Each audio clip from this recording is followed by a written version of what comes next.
सभी को मेरा नमस्कार। मेरा नाम विश्रांतम्मा। मैं प्रकाशम डिस्ट्रिक्ट कनगिरी KGBU में हिंदी अध्यापिका के रूप में काम कर रही हूँ। कैसे हो बच्चे आप सभी? आप सभी ठीक है ना? मैं भी ठीक हूँ। हमारा अभी तक 7वीं कक्षा के छात्रों के लिए 2 पाठ हो चुके हैं ना। आज हम एक मुख्य विषय एक आदिवासी नृत्य के बारे में बहुत जानकारी प्राप्त करेंगे। ओके ना बच्चे? छात्र, आज हमारा पाठ का नाम है आदिवासी नृत्य ढिंसा।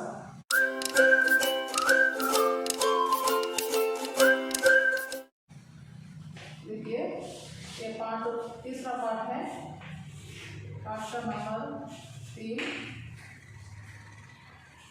पाठ का नाम है आदिवासी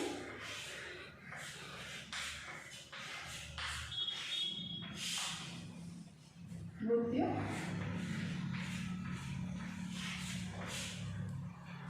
ढिंसा।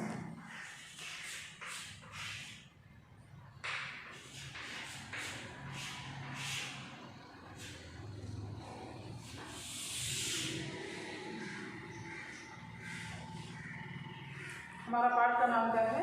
आदिवासी नृत्य ढिंसा है। आदिवासी यह पाठ का ये विधा है जीवन की घटना। पाठ का विधा क्या है? जीवन की घटना। विधा में गद्य भाग और पद्य भाग के गद्य विधा पद्य विधा 2 होते हैं। गद्य विधा के अंतर्गत कहानी, नाटक और रिपोर्टाज ये सभी आते हैं। इधर हमको दिया गया पाठ में जीवन की घटना। जीवन की घटना में किसी के जीवन में जीवन की घटनाएं, कुछ घटनाएं होती है हमारे जीवन में, वो भूतकाल में हो चुकी होते हैं, उसको हम फिर याद करके बोलते हैं। यह इसी प्रकार के एक जीवन की घटना है आदिवासी नृत्य ढिंसा। एक बार आप सभी चित्र देखिए, सोचिए, बोलिए। इधर एक चित्र दिया गया, प्रस्तावना चित्र देखिए। चित्र देखिए, चित्र में क्या क्या दिखाई दे रहे हैं?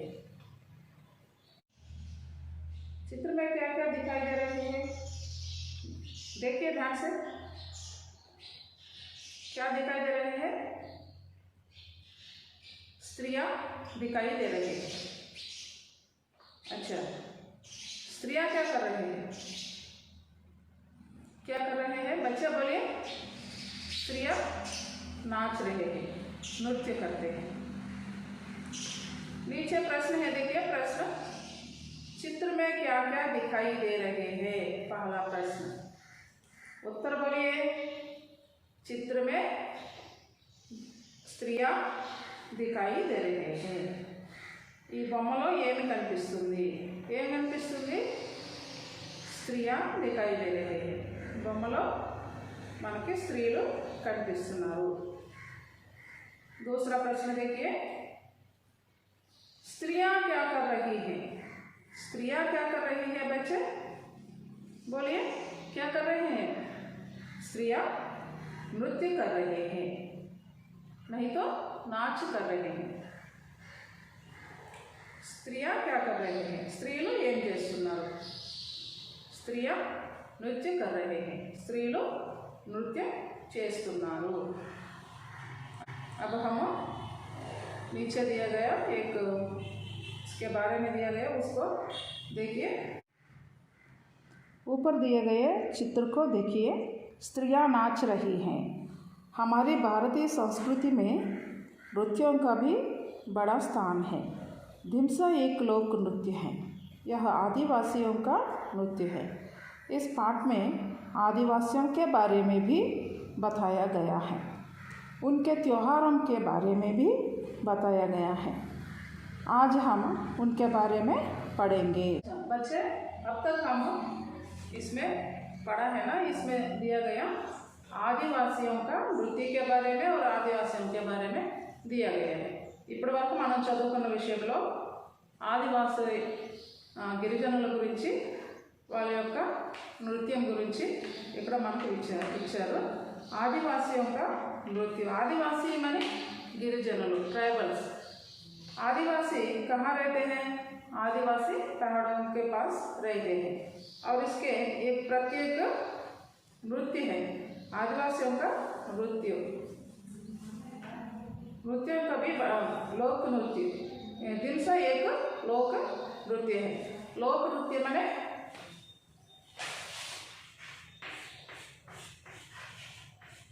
लोक नृत्य. लोक नृत्य माने जानपद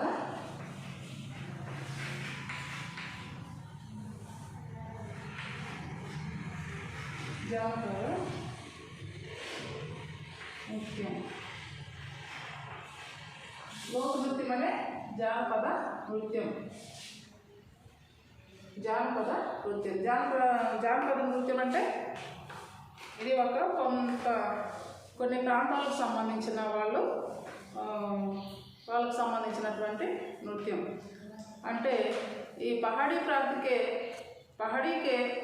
के प्रांत में जो लोग निवास करते हैं उन लोगों को जनजातीय लोग कहते हैं. उन लोगों के एक अलग नृत्य होते हैं. यह है लोक नृत्य. लोक नृत्य कौन करते हैं बच्चे? पहाड़ी के पास रहने वाले यानी जंगलों में रहने वाले लोग, उनका अलग तरीका से नृत्य होते हैं, वो है लोक नृत्य कहते हैं. उसको तेलुगु में बोलते हैं జానపద నృత్యం. ఈ కొండ ప్రాంతాలలో, పర్వత ప్రాంతాలలో ఉండేటువంటి ట్రైబల్స్ వాళ్ళకి ఒక ప్రత్యేకమైనటువంటి నృత్యం ఉంటుంది, డ్యాన్స్ ఉంటుంది. దాన్ని లోక నృత్యం అంటారు. ఈ దిన్స్ అనేది కూడా లోక నృత్యం. దిన్స్ అనేది ఎలాంటి నృత్యమా? लोक नृत्य अన్నమాట. इसी प्रकार कई लोक नृत्य हैं, उसको भी हम जानते हैं. जानते हैं ना बच्चे?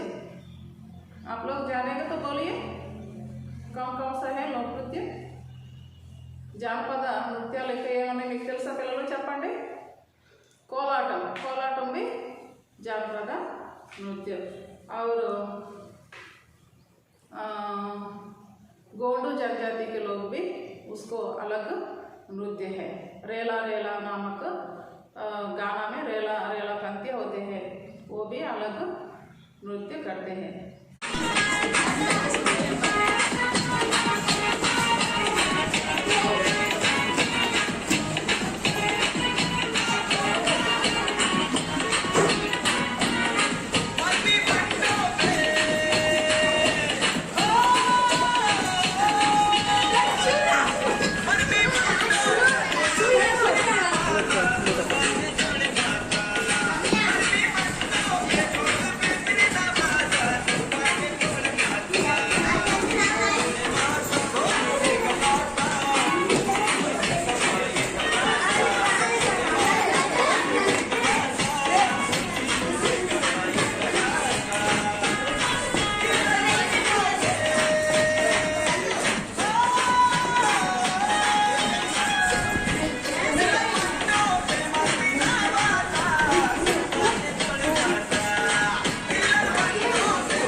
వాళ్ళకు కూడా ప్రత్యేకమైనటువంటి నృత్యం ఉంటుంది, అది కూడా జానపద నృత్యమే. ఇలాంటి ఇవి ఒక ప్రత్యేకమైనటువంటి ప్రాంతంలో ఉండేటువంటి, అంటే అడవి ప్రాంతాల్లో పర్వత ప్రాంతాలలో నివసించేటువంటి ఈ ఆదివాసీలు ఎవరైతే ఉంటారో గిరిజనులు అంటే గిరి అంటే ఏంటమ్మా కొండ కదా, పర్వతాలు దగ్గర ఉండేటువంటి ప్రజల యొక్క వాళ్ళ ఆచార వ్యవహారాలన్నీ వేరుగా ఉంటాయి. అట్లాగే వాళ్ళ యొక్క నృత్యాలు కానివ్వండి, లేకపోతే సాంగ్స్ కానివ్వండి, ఇవన్నీ కూడా మనకంటే కూడా డిఫరెంట్గా ఉంటాయి అన్నమాట. ఈ దింసా అనేది కూడా వాళ్ళకు సంబంధించినటువంటి ఒక జానపద నృత్యము. यह आदिवासियों का नृत्य है. इस पाठ में आदिवासी के बारे में भी बताया गया है. ఈ లెసన్లో మనకి ఆదివాसी ప్రజల గురించి కూడా మనకి చెప్పారు. उनके त्योहारों के बारे में भी बताया गया है. आदिवासी लोग मनाने वाले त्योहारों के बारे में इस पाठ में हमको बताया गया है. आज हम उनके बारे में पढ़ेंगे. देखिए बच्चे, ये भी एक बार मैं पढ़ूंगी, आप ध्यान से देखिए. एक दिन हम दिनसा नृत्य के बारे में जानने के लिए अरकू गए थे. यह विशाखापट्टनम जिले का एक पहाड़ी गांव है. यह एक सुंदर पर्यटक स्थल है. इसे आंध्र ऊटी भी कहते हैं. यह विशाखापट्टनम से करीब 114 किलोमीटर की दूरी पर है. यहाँ से अरकू जाने के लिए रेल मार्ग भी है. रेल की यात्रा करते समय प्रकृति की सुंदरता देखने लायक होती है. यहाँ की गोर्रा गुफाएं बहुत ही प्रसिद्ध है. यह एक सुंदर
यह एक सुंदर मनमोहक स्थल है. इसके बारे में अब हम जानेंगे. एक दिन हम दिनसा नृत्य के बारे में जानने के लिए अरकू गए थे. अब हम दिनसा नृत्य के एक ये वीडियो है, देखिए दिनसा नृत्य. देखने पर फिर इसके बारे में हम बहुत जानकारी प्राप्त करेंगे. देखिए वीडियो.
लगा है?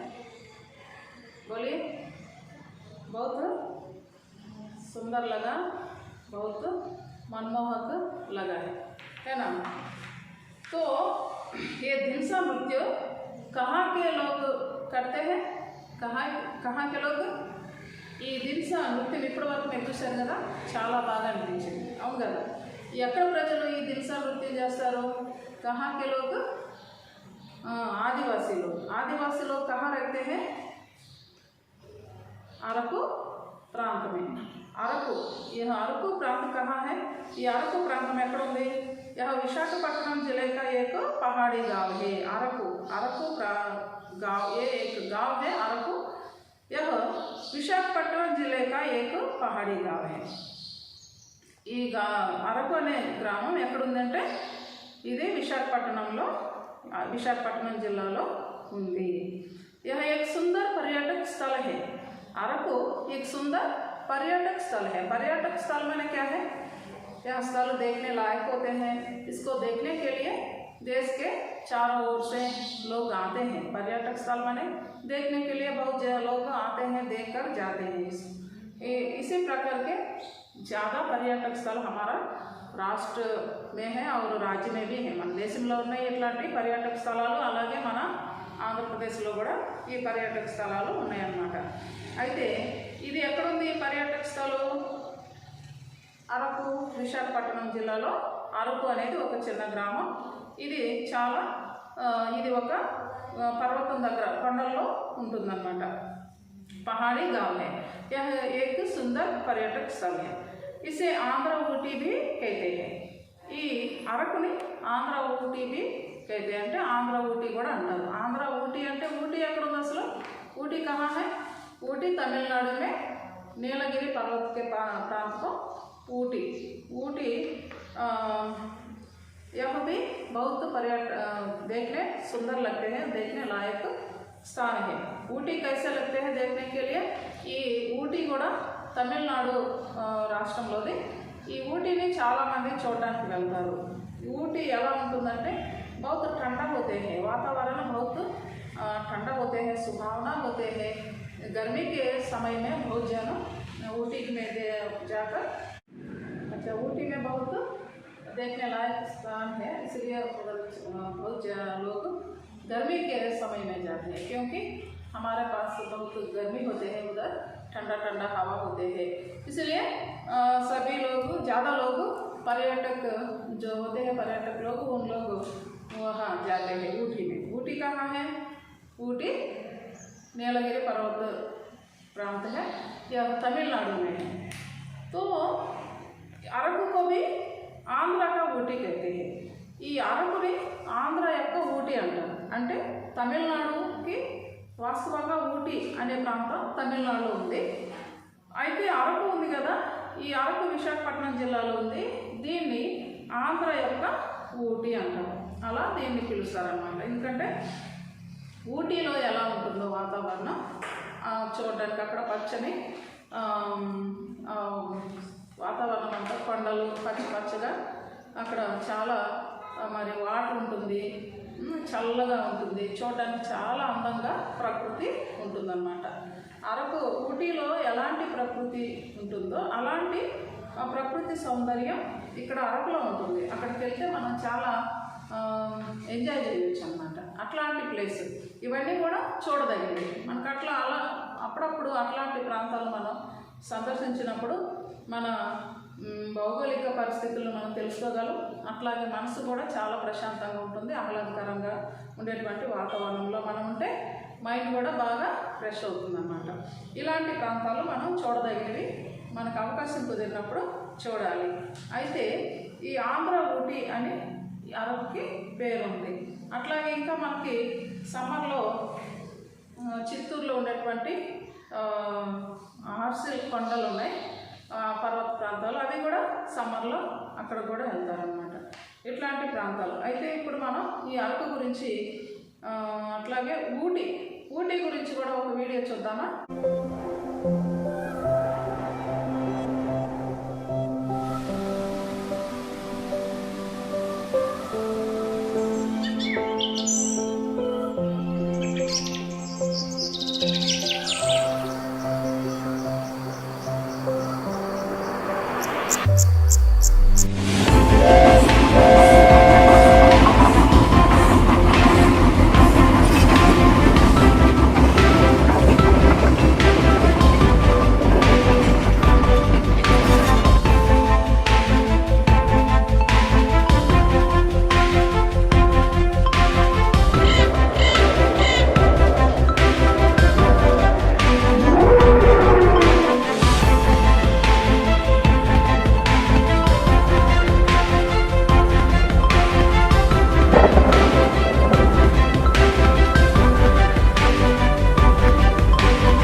ऊटी को। यह ऊटी को एक पर्यटक स्थान बनाया गया है ना। यह ऊटी तमिलनाडु के नीलगिरी पर्वत के प्रांत है। जब हमारा भारत को अंग्रेजी लोग शासन कर रहे हैं उस समय में మన భారతదేశాన్ని బ్రిటిష్ వాళ్ళు పరిపాలిస్తున్నప్పుడు एक गवर्नर तमिलनाडु में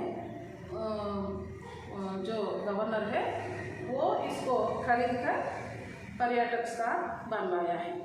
అప్పుడు ఈ తమిళనాడు ప్రాంతంలో ఉన్నటువంటి ఒక గవర్నరు ఈ ఆదివాసీ ప్రాంతం వాళ్ళ దగ్గర ఇది కొని ఈ ప్రాంతాన్ని పర్యాటక స్థలంగా మార్చారన్నమాట। ఇది ఈ ఊటీ అర్థమవుతుందా? అయితే ఇప్పుడు ఊటీని మనకి ఎందుకు చెప్తున్నారంటే అరకు ఊటీ లాంటి ప్రాంతము అని। ఊటీ ఎలా ఉందో అట్లాగే అరకు కూడా ఉంది కాబట్టి ఇది ఆంధ్రాగా ఊటీ అలాంటి బిరుదు వచ్చిందనమాట అరకు। यह एक सुंदर पर्यटक स्थल है, इसे आंध्र ऊटी भी कहते हैं। यह विशाखापट्टनम से करीब 114 किलोमीटर की दूरी पर है। ఈ అరకు ఎక్కడుంది?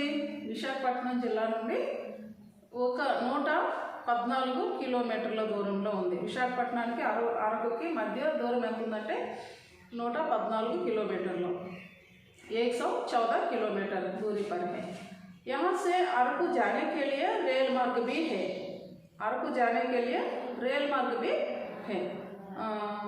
रेल की यात्रा करते समय प्रकृति सुंदर देखने लायक होती है। ये రైలు ప్రయాణం చేసేటప్పుడు రైల్లో ప్రయాణం చేస్తున్నప్పుడు దీని యొక్క అందం ప్రకృతికి సుందరత देखने लायक होती है। ఏ ప్రకృతి? అరకు ప్రాంతం యొక్క ప్రకృతి, ప్రకృతి యొక్క అందం చూడడానికి చాలా చూడదగినదిగా ఉంటుందన్నమాట। ఇది అరకు విశాఖపట్నం నుండి ఎంత దూరం ఉంటుందంటే 114 కిలోమీటర్ల దూరంలో ఉంటుంది। అట్లాగే ఇది చాలా రైల్లో కూడా వెళ్ళొచ్చు, అరకు వెళ్ళొచ్చు, రైలు మార్గం కూడా ఉంది। అయితే చాలా అందంగా ఉంటుంది, చూడదగినదిగా ఉంటుంది।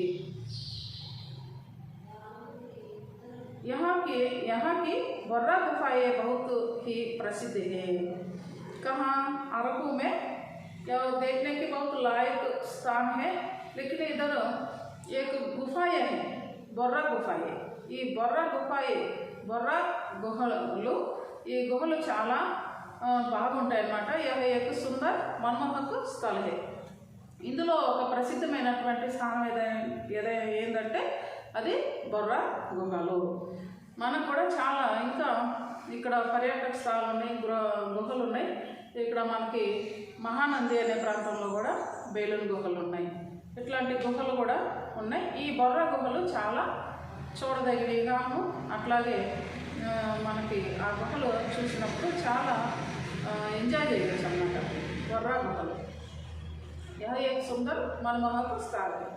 ఇప్పుడు ఒకసారి మనం ఆ బొర్రా గుహలు కూడా చూడండి. వాటి నిర్మాణం ఎలా ఉన్నాయి, ఎలా నిర్మించారు, వాటి యొక్క అందాన్ని కూడా మనం ఇప్పుడు చూద్దామా పిల్లలు? చూడండి.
छात्र अब हम दूसरा अनुच्छेद पढ़ेंगे. देखिए, अरकू में रहने वाले लोगों को आदिवासी कहते हैं. वे कुई भाषा में बात करते हैं. उस भाषा की कोई लिपि नहीं है. वे कोया, तेलुगु, ओडिया में भी बात करते हैं. धिमसा उनकी संस्कृति का प्रमुख नृत्य है. इस लोक नृत्य का प्रारंभ सोमपी नामक गांव में हुआ था. यह त्योहारों और उत्सवों के दिनों में नाचा जाता है. नृत्य देखने के लिए दूर दूर से पर्यटक आते हैं. कभी कभी वे इनके साथ मिलजुल कर नाचते भी हैं. देखिए बच्चे, अरकू में रहने वाले लोगों को आदिवासी कहते हैं. भाषा में बात करते हैं। जिन लोग अरकू में निवास करते हैं उन लोगों को आदिवासी कहते हैं। ఎవరైతే అరకు ప్రాంతంలో నివాసం చేస్తున్నారో వాళ్ళని आदिवासी अंటారన్నమాట। वे कुवी भाषा में बात करते हैं। इनका भाषा क्या है? कुवी। हमारा भाषा मातृभाषा तेलुगु। वैसे ही अरकू में जिन लोग निवास करते हैं उन लोगों का भाषा है कुवी। ఈ అరకులో ఎవరైతే నివాసం చేస్తున్నారో ఎవరైతే ఉంటున్నారో వాళ్ళ యొక్క ఆదివాసి ఈ ట్రైబల్స్ ఎవరైతే ఉన్నారో వాళ్ళ యొక్క భాష ఏంటంటే కువి భాష అన్నమాట। మనకి అనేక భాషలు మన భారతదేశంలో చాలా భాషలు ఉన్నాయి। అట్లాగే ఈ ఆదివాసీ ప్రాంతంలో ఉండేటువంటి ఆదివాసీలకి ఒక ప్రత్యేకమైన భాష ఉంది, ఇది కువి భాష। అరకు ప్రాంతంలో ఉండేటువంటి ఆదివాసీ ఎవరైతే ఈ గిరిజనులు అరకు ప్రాంతంలో ఉంటున్నారో ఇప్పుడు గోండు జనజాతి ఉంది, వాళ్ళ యొక్క గోండి భాష వాళ్ళకు ఉంటుందన్నమాట। గోండు జనజాతి యొక్క భాష క్యా హై? గోండి। ఈ ఎవరైతే గిరిజన ప్రాంతంలో ఉంటున్నటువంటి షెడ్యూల్ తెగలకు సంబంధించినటువంటి ఈ గోండులు అయితే ఎవరైతే ఉన్నారో వాళ్ళ యొక్క భాష ఏమో గోండి। అలాగే అరకు ప్రాంతంలో ఉంటున్నటువంటి ఈ గిరిజనుల యొక్క భాష కువి। అర్థమైందా పిల్లలు? ఆదివాసి అంటే గిరిజనులు కొన్ని ప్రాంతాలలో ఉంటున్న వాళ్ళకి ఒక్కొక్క రకమైనటువంటి పేర్లు ఉన్నాయన్నమాట। లంబాడీస్, అలాగే కోయ, గోండు, వీళ్ళు ఈ అరకు ప్రాంతంలో ఉండేవాళ్ళు, వీళ్ళని కూడా ఆదివాసి అంటారు। ఈ ప్రాంతంలో ఉండే వాళ్ళ యొక్క భాష కువి भाषा में बात करते हैं। उस भाषा की कोई लिपि नहीं है। लिपि नहीं है అంటే వాళ్ళకి లెటర్స్ ఏమీ ఉండవు అన్నమాట। అంటే వాళ్ళు రాయడానికి ఉండవు, మాట్లాడతారంటే లిఖించడానికి లిపి అయితే అక్షరాలు అయితే లేవు అన్నమాట। ఏ భాషకి? కువి భాషకి। वे कोया, तेलुगु, उड़िया में भी बात करते हैं। कौन? अरकू प्रांत में निवास करने वाले आदिवासी लोग कोया भाषा में बात करते हैं, तेलुगु में बात करते हैं और उड़िया में भी बात करते हैं। ఇక్కడ ఉంటున్నటువంటి అరకు ప్రాంతంలో ఉండేటువంటి ప్రజలు మూడు భాషలు మనకి ఇక్కడ ఇచ్చున్నారు। ఒకటి కోయా భాష, ఒక ప్రత్యేకమైనటువంటి భాష, అలాగే తెలుగు, అట్లాగే ఒడియా। మామూలుగా వీళ్ళ యొక్క భాష ఏంటి? కువి భాష। కానీ వాళ్ళు కోయాలో మాట్లాడతారు, తెలుగు భాషలో మాట్లాడతారు, అలాగే ఒడియాలో కూడా మాట్లాడతారు। ఒడియా అంటే ఒడిశా ప్రాంతంలో ఉండే వాళ్ళ యొక్క భాష ఒడియా। దింసా उनके संस्कृति का प्रमुख नृत्य है। వీళ్ళ యొక్క సంస్కృతి యొక్క ముఖ్యమైనటువంటి నృత్యం ఏంటంటే దింసా అన్నమాట। ఎవరు? ఈ అరకులో ఉన్నటువంటి ఈ ట్రైబల్స్ యొక్క నృత్యం దింసా మనం చూసాం కదా। అలాగే గోండు జనజాతి వాళ్ళ యొక్క నృత్యం కూడా ఉంది। వాళ్ళ యొక్క నృత్యం ఏముంటుంది? రేలా అనేటువంటి ఒక ప్రత్యేకమైనటువంటి వాక్యాలతో కూడినటువంటి సాంగ్స్ ఉంటాయి, వాళ్ళ యొక్క గోండు నృత్యం కూడా ఉంటుందన్నమాట। అలాగే ఇంకా ఈ జానపద నృత్యాలు చాలా ఉన్నాయి కదా, అట్లాగే వీళ్ళు కూడా దింసా అనేటువంటి నృత్యం చేస్తారు। ఈ లోक नृत्य का प्रारंभ सोंपी नामक गाँव में हुआ है। ఈ దింసా అనేటువంటి నృత్యం ఏదైతే ఉందో ఇది సోంపి నామక్ గావ్, ఈ ఒక గ్రామం ఉంది, సోంపి అనేటువంటి పేరు ఉన్నటువంటి ఈ గ్రామంలో ఈ దింసా నృత్యాన్ని స్టార్టింగ్లో అక్కడ స్టార్ట్ చేశారు। इस लोक नृत्य का प्रारंभ सोंपी नामक गांव में हुआ था। यह त्योहारों और उत्सवों के दिनों में नाचा जाता है। कब नाचा जाता है? ये दिनसा नृत्य त्योहारों और कोई उत्सवों के समय में नाचा जाता है। हम भी हमारे उत्सव होते हैं, यानी कि त्योहार होते हैं, दशहरा और संक्रांति, उसी समय में हम अलग तरीक़े से नाचते हैं। संक्रांति में भी हम ये नृत्य करते हैं, उस समय में अलग तरीक़े से नृत्य करते हैं। మనం కూడా పండుగల టైంలో మన ప్రాంతంలో ఉత్సవాలు జరుపుకుంటుంటాం, అప్పుడు ఒక ప్రత్యేకమైనటువంటి ఈ నాట్యాలు అయితే నృత్యము కూడా చేస్తూ ఉంటాం। उसी प्रकार इन लोग भी उनके त्योहार और उत्सव के समय में यह दिनसा का नृत्य करते हैं। ఈ ప్రజలు కూడా వాళ్ళ యొక్క ఉత్సవాల సమయంలో అలాగే పండుగల టైంలో కూడా ఈ నృత్యాన్ని చేస్తుంటారు। ये धिमसा नृत्य में। नृत्य देखने के लिए दूर दूर से पर्यटक आते हैं। कभी कभी वे इनके साथ मिलजुल कर नाचते भी हैं। ఈ నృత్యాన్ని చూడడానికి దూర దూర ప్రాంతాల నుండి చాలామంది పర్యాటకులు వస్తుంటారు అన్నమాట. వాళ్ళు వచ్చి ఏం చేస్తుంటారు, వీళ్ళతో కలిసి కూడా నాట్యం చేస్తుంటారు. ఎవరితోటి ఇక్కడ ఉన్నటువంటి ఈ ధింసా నృత్యం చేసేటువంటి వాళ్ళతో కూడా కలిసి नाट्य చేస్తూ ఉంటారు. अरकू प्रांत में जो लोग निवास करते हैं उन लोगों के संस्कृति के बारे में और भाषाओं के बारे में, प्रत्येक भाषा और उन लोगों किन किन भाषा में बात करते हैं उसके बारे में हम जान लिया है. ఇప్పటి వరకు మనం అరకు ప్రాంతంలో ఉంటున్నటువంటి ఈ గిరిజనుల యొక్క భాష అలాగే వాళ్ళ యొక్క సంస్కృతి యొక్క నృత్యము దీని గురించి మనం తెలుసుకున్నాము. अब हम इनके जीवन की विधान कैसे होते हैं, जीवन के तरीका कैसे होते हैं, इसके बारे में भी हम जानेंगे. పిల్లలు ఈ ప్రాంతంలో ఉన్నటువంటి ప్రజలు ఏది ఈ గిరిజన ప్రాంతంలో అడవి ప్రాంతాలలో ఉన్నటువంటి గిరిజనులు వాళ్ళ యొక్క జీవన విధానాన్ని మనం తెలుసుకుందాము. ఎలా వాళ్ళు జీవిస్తారు. इन लोगों को सभी प्रकार के सुविधाएं नहीं होते हैं क्योंकि इन लोग जंगल में रहते हैं, इसलिए इन लोगों के सुविधाएं नहीं होते. कौन कौन सुविधाएं, ये सड़कों का सुविधाएं नहीं होते हैं, इसलिए बस वगैरह नहीं आते हैं. फिर बिजली का सुविधाएं भी नहीं होते हैं और अस्पतालों का सुविधाएं और पाठशालाओं का सुविधाएं ये सभी नहीं होते हैं. इन लोग पाठशाला पढ़ने के लिए शहर आना पड़ते हैं. फिर कुछ ये चीज़ खरीदने के लिए भी शहर आना पड़ते हैं. सुविधाएं भी नहीं होते हैं, इसलिए उन लोगों का जीवन बहुत मुश्किल से उन लोग जीवन बिताते हैं. వీళ్ళకి పాఠశాలల యొక్క వసతి కానివ్వండి, రోడ్ల వసతి కానివ్వండి, అలాగే హాస్పిటల్స్, ఇంకా వీళ్ళకి రోడ్లు, కరెంటు ఇలాంటివి ఏవి కూడా వసతులు ఉండకపోవడం వల్ల వీళ్ళ యొక్క జీవన విధానం చాలా ఇబ్బందికరమైనటువంటి కష్టతరమైనటువంటి జీవనం జీవిస్తూ ఉంటారు ఆదివాసీ లోగు. కానీ వాళ్ళు ఏదైనా అవసరాలకి పట్టణం రావాలంటే చాలా ఇబ్బందికరంగా వాళ్ళు వర్షాలు ఆ టైంలో రావడం కూడా చాలా ఇబ్బందిగా ఉంటుందన్నమాట. लेकिन इन लोग ये जंगल में जो मिलते हैं उसको पाकर इन लोग उन चीज़ों को शहर में आकर बेचते हैं.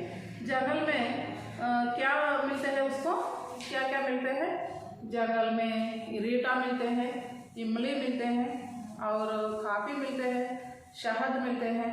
అడవుల్లో ఏవైతే దొరుకుతాయో అవి ఆ పదార్థాలు తీసుకొచ్చి ఈ పట్టణంలో వాళ్ళు దాన్ని అమ్ముకొని దాంతో వచ్చినటువంటి పైసలతోటి వీళ్ళు పట్టణాలలో దొరికేటువంటి ఇంకా వీళ్ళకి అవసరమైనటువంటి అవన్నీ కూడా కొనుక్కొని తీసుకెళ్తుంటారు. ఏమేమి దొరుకుతాయంటే అడవుల్లో షహద్ అంటే తేనె, అలాగే కాఫీ అవి, అలాగే రీటా అంటే కుంకుళ్ళు, అలాగే ఇమ్లీ అంటే ఏంటమ్మా చింతపండు, చింత చెట్లు అవి ఉంటాయి కదా. ఇంకా అక్కడ దొరికేటువంటి ఫ్రూట్స్, అలాగే ఔషధ గుణాలకు సంబంధించినటువంటి ఏవైనా మూలికలు ఇవన్నీ తీసుకొచ్చి పట్టణాల్లో అమ్మి దాని ద్వారా వచ్చినటువంటి పైకంతో కొంత వాళ్ళకి అవసరమైన బట్టలు కానివ్వండి అట్లాంటివి పట్టణాల్లో దొరికేటివన్నీ కూడా కొనుక్కొని తీసుకెళ్తుంటారు.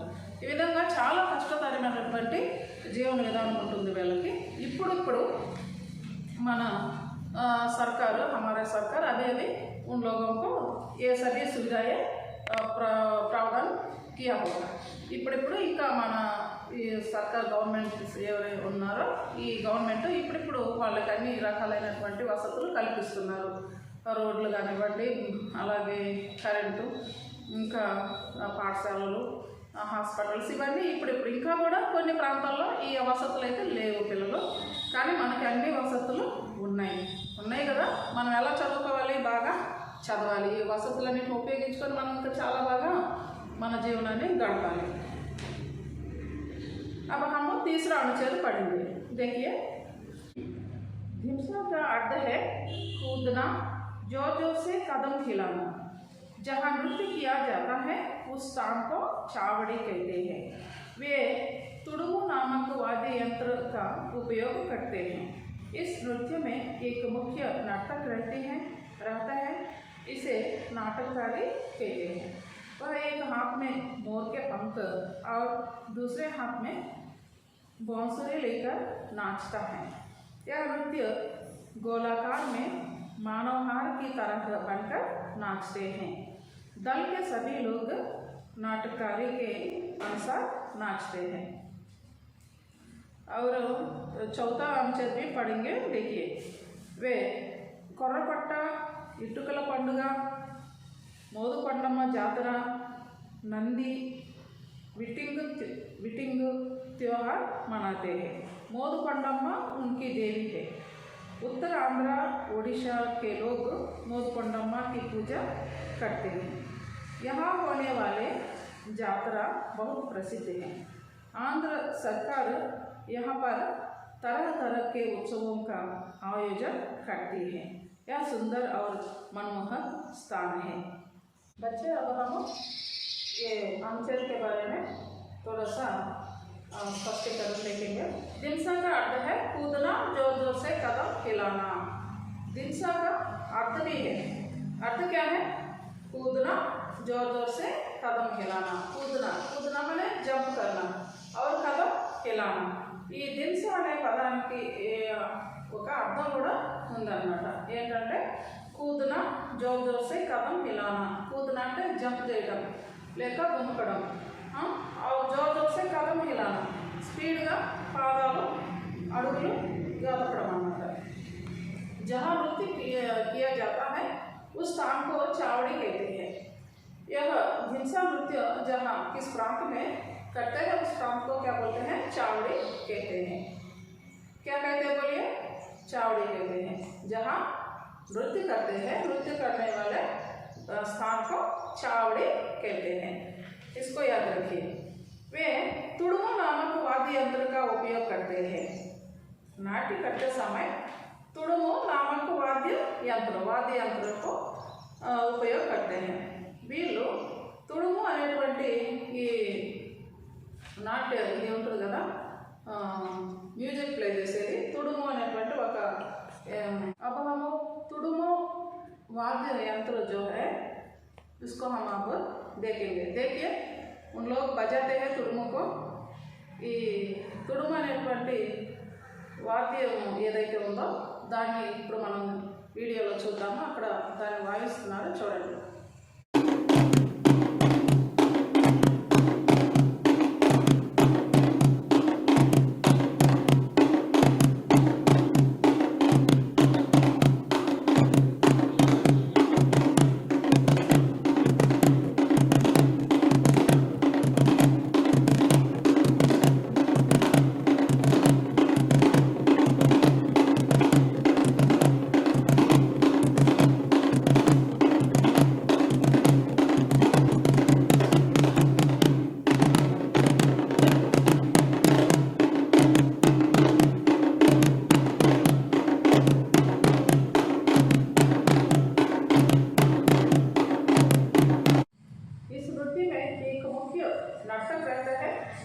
इसे नाटककारी कहते हैं। यह एक हाथ में मोर के पंखों और दूसरे हाथ में बांसुरी लेकर नाचता है। इस नृत्य में एक मुख्य नाटक रहते हैं, ఒక లీడర్ ఉంటాడన్నమాట. అతన్ని ఏమంటారంటే नाटकारी कहते हैं। यह एक हाथ में मोर के पंखों और दूसरे हाथ में बांसुरी लेकर नाचते हैं। यह नाटकारी जो है वो क्या करते हैं? एक हाथ में मोर के पंख, देखिए यह है मोर के पंख, और दूसरे हाथ में बांसुरी। दूसरे हाथ में किसको लेकर? बांसुरी को लेकर, देखिए ये है बांसुरी। इसको दोनों को लेकर वो नाचते हैं। कौन? नाटकारी। ఈ నాటకారి ఎవరైతే ముఖ్య నాటకారి అంటే ఈ లీడర్, ఈ దళకి లీడర్ ఉంటారు కదా, ఆ లీడర్ ఏం చేస్తుంటాడంటే ఒక చేతిలో ఈ మౌత్కి పంపు నెమలి ఈకలు, ఇంకో చేతిలో ఇది ఫ్లూట్ పట్టుకొని అతను నాట్యం చేస్తుంటే అందరూ కూడా ఆయన అనుసరించి నాట్యం చేస్తూ ఉంటారు.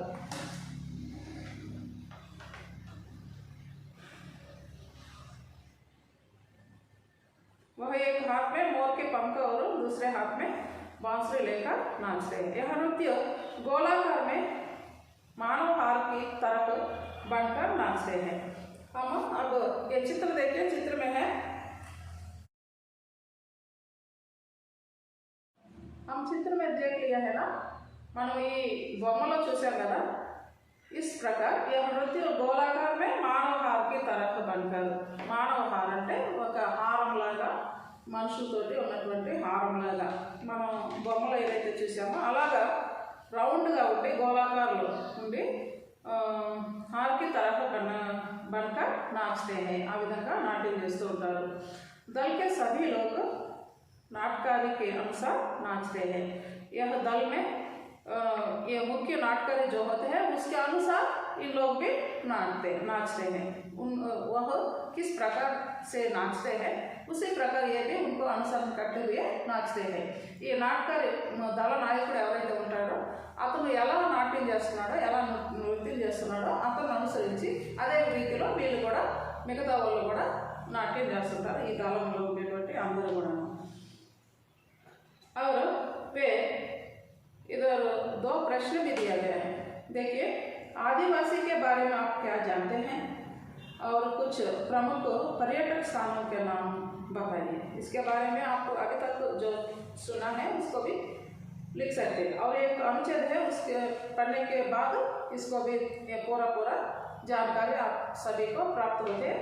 वो जानकारी से लेकर तुम लोग यह प्रश्न का उत्तर दे सकते हैं। देखिए, वे కొర్రకొట్ట, ఇటుకల పండుగ, మోదుకొండమ్మ జాతర, नंदी विटिंग त्योहार मनाते हैं। इन लोगों को जो आदिवासी लोग मनाने वाले त्योहार जो है इसके बारे में कर दिया गया है।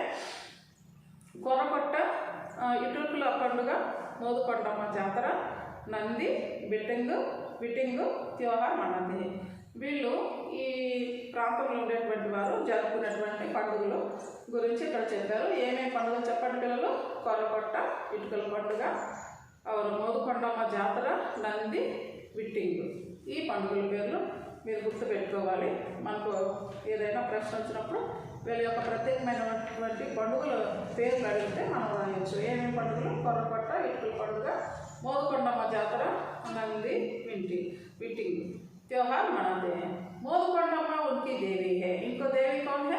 मोदुकोंडम्मा। अरबू प्रांत में निवास करने वाले आदिवासी लोग जो होते हैं उनको देवी का नाम है मोदुकोंडम्मा। వీళ్ళ యొక్క దేవి ఎవరిని వీళ్ళు అమ్మవారు, ఈ దేవిని ఎవరిని వీళ్ళు పూజ చేస్తారంటే ఆమె పేరు మోదుకొండమ్మ। उत्तरांध्र ओडिशा के लोग मोदुकोंडम्मा की पूजा करते हैं। किन प्रांत के लोग मोदुकोंडम्मा का पूजा करते हैं? उत्तरांध्र ओडिशा के लोग मोदुकोंडम्मा। उत्तरांध्र ఏమేమి ఉన్నాయి? శ్రీకాకుళం, విజయనగరం, విశాఖపట్నం, ఇవన్నీ ఉత్తరాంధ్రకి వస్తాయి అన్నమాట। అక్కడ ఉంటున్నటువంటి ప్రజలు ఈ మోదుకొండమ్మ దేవి, ఆదివాసీ లోग మోదుకొండమ్మ దేవి का పూజ करते हैं। ఈ గిరిజనులు ఆ ప్రాంతంలో ఉన్నటువంటి ఉత్తరాంధ్రలో ఉండేటువంటి, అలాగే ఒడిశా మన స్టేట్ కాదు కదా, మన శ్రీకాకుళం తర్వాత మనకు ఒడిశా వస్తుంది। ఆ ఒడిశా ప్రాంతంలో ఉండేవాళ్ళు, అలాగే ఆంధ్రాలో ఉండేటువంటి ఉత్తరాంధ్రలో శ్రీకాకుళం ఫస్ట్ మనకి ఎట్లా అవుతుంది, శ్రీకాకుళం, విజయనగరం, విశాఖపట్నం, ఇక్కడ ఉండేటువంటి ఆదివాసీలు, అలాగే ఒడిశా ప్రాంతంలో ఉండేటువంటి ఈ గిరిజనులు మోదుకొండమ్మ దేవతని పూజ చేస్తూ ఉంటారు। यहाँ होने वाले జాతర बहुत प्रसिद्ध हैं। ఈ ప్రాంతంలో ఉండేటువంటి ఈ జాతరలు ఏవైతే ఉంటాయో చాలా ప్రసిద్ధమైనవి। आंध्र सरकार यहाँ पर तरह तरह के उत्सवों का आयोजन करती है। हमारे सरकार के तरफ से भी इधर तरह तरह के उत्सवों को आयोजन करते हैं। మన గవర్నమెంట్ తరఫున కూడా ఈ ప్రాంతంలో అనేకమైనటువంటి ఉత్సవాలు జరుపుతుంటారు। यह सुंदर और मनमोहक स्थान है। अरकू एक मनमोहक स्थान है और सुंदर स्थान है। सुंदर होने पर यह मनमोहन हो गया है। ఇది చాలా, ఈ అరకు ప్రాంతం చాలా అందమైనది, మనసును రంజింపజేసేటువంటి ప్రాంతం। अब हम प्रश्न के देखेंगे। आदिवासी के बारे में आप क्या जानते हैं? अभी तक हम क्या क्या जानकारी प्राप्त किया है, कितना ज्ञान हम प्राप्त किया है, वो सभी हम लिख सकते हैं। आदिवासी प्रांत के बारे में आप क्या जानते हैं? ఈ ఆదివాసీ ప్రాంతం వాళ్ళు ఆదివాసీల గురించి మీకేం తెలుసు అంటే ఇప్పటివరకు మనం ఏమైతే విన్నామో నేర్చుకున్నామో అదంతా మనం రాయగలం. ఏంటి వీళ్ళ యొక్క ప్రత్యేకమైనటువంటి నృత్యం తెలుసా, అలాగే వీళ్ళ యొక్క భాష, ఏ భాష, వీళ్ళ జీవన విధానం, దీని గురించి మీరు రాయొచ్చు. और कुछ प्रमुख पर्यटक स्थानों के नाम बताइए. प्रमुख पर्यटकों का स्थान. हमको यह पाठ में ऊटी दिया गया और दिनसा अर्को दिया गया है और बर्रा केव्स भी वो अर्को में है. और अब हम इधर भैरवकोना भी पर्यटक स्थान है, फिर महानदी भी पर्यटक स्थान है, और पापीकोंडलो है, और चित्तूर डिस्ट्रिक्ट में जो आर्सिल पहाड़ी है वो भी पर्यटक स्थान है. सभी हम लिख सकते हैं. ఈ పర్యాటక స్థానాలు ఏవైతే ఉన్నాయో ఇవి భైరవకోన, లేకపోతే మహానంది, అలాగే ఊటీ, ఇంకా అంటే ఆంధ్రాలో లేదు అయినప్పటికీ మనం రాయొచ్చు, మన దేశంలో ఉన్నటువంటి పర్యాటక స్థానం కాబట్టి. ఇంకా మనం ఇట్లాంటి పాపికొండలు, తిరుపతి డిస్ట్రిక్ట్ చిత్తూరులో ఉన్నటువంటి ఆర్సిల్ పర్వతాలు, వీటి గురించి కూడా మనం రాయొచ్చు. ये सभी हम आपको तक इतना जान लिया. इसके बाद अलग सत्र में हम पाठ का सारांश और व्याकरण बाकी जो है वो सभी को हम अगले सत्र में हम पूरा करेंगे. बच्चे अब तक हम ये पाठ को स्पष्टीकरण किया है, ये आप सभी को समझ में आया होगा. ఈ పాఠం గురించి మనం ఇప్పటి వరకు నేర్చుకున్నదంతా కూడా మీకు అర్థమై ఉంటుందని నేను ఆశిస్తున్నాను. నెక్స్ట్ క్లాస్లో మనం ఈ పాఠానికి సంబంధించిన సారాంశం ఏదైతే ఉందో అది, అలాగే వ్యాకరణాంశం ఇదంతా కూడా నెక్స్ట్ తరగతిలో మనం నెక్స్ట్ క్లాస్లో మనం ఇదంతా కూడా దీని గురించి పూర్తిగా తెలుసుకుందాం. ఇప్పటి వరకు జరిగినటువంటి ఈ లెసన్ మీకు బాగా అర్థమై ఉంటుందని నేను అనుకుంటున్నాను పిల్లలు. अब हम आपको गृह कार्य देंगे. ये 2 प्रश्न है ना, इसमें एक लिखिए. आदिवासियों के बारे में आप क्या जानते हैं, इसको लिखकर आइए. आते समय अगले सत्र में हम आप सभी आते हैं ना, उस समय ये सभी लिखकर इसका उत्तर लिखकर आइए. यह है गृह कार्य. धन्यवाद.